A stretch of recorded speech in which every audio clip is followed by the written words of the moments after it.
namin. Ikaw, alam na alam mo, ha? O ikaw? Okay. Mami mo nanonood, ano? Oo, kami na. So, you have any other questions? Ikaw? Okay na. Si Ivan. What's one thing that never fails to remind you of your dad? The beach. Really? Yeah. We're here. I brought you to the best place in the Philippines. You know it. Right here. This is the beach haven right here. Whatever. Yes, it is. Why not?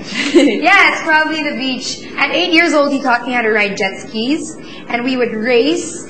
And he would get into accidents, and then I saved him once. And he would teach me all about starfish. Na, you know, yung starfish kapag napuputulan ng when you cut its arm. Yeah. Wala nang pa yung mga limbs, no?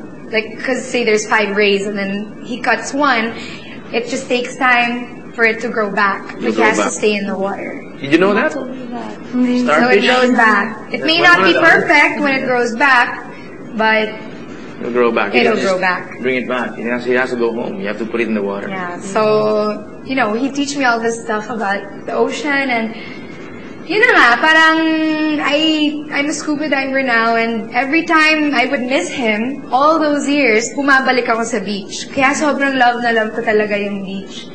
Because it would remind me of him. At hindi ako pwedeng pumunta ng beach na hindi lumalangoy. Na hindi nagpupunta talaga sa tubig. Yeah. Sa tubig. Kasi diba meron sunbathing lang. Like Boracay, minsan you don't swim. Kaya paglabas ninyo, panoorin niyo yung pelikula. Sige. Oo, kasi talagang it'll remind you of home. It'll remind you of your dad. Tsaka, ang daling kalimutan ng tatay, diba? I mean, not naman madali, pero it's so easy to make a choice to say, I don't need to fix anything. But you'll be in denial, kahit na sino. Yeah, pero, face it. It's not easy. There's marami talagang pagdadaanan. But, sana, even your father is willing to fix things because there will always be a void. But, you know, you can. I mean, you can live your life well and happy, but it's still different kapag nakilala mo yung tatay mo. Best actress belongs to... You know what?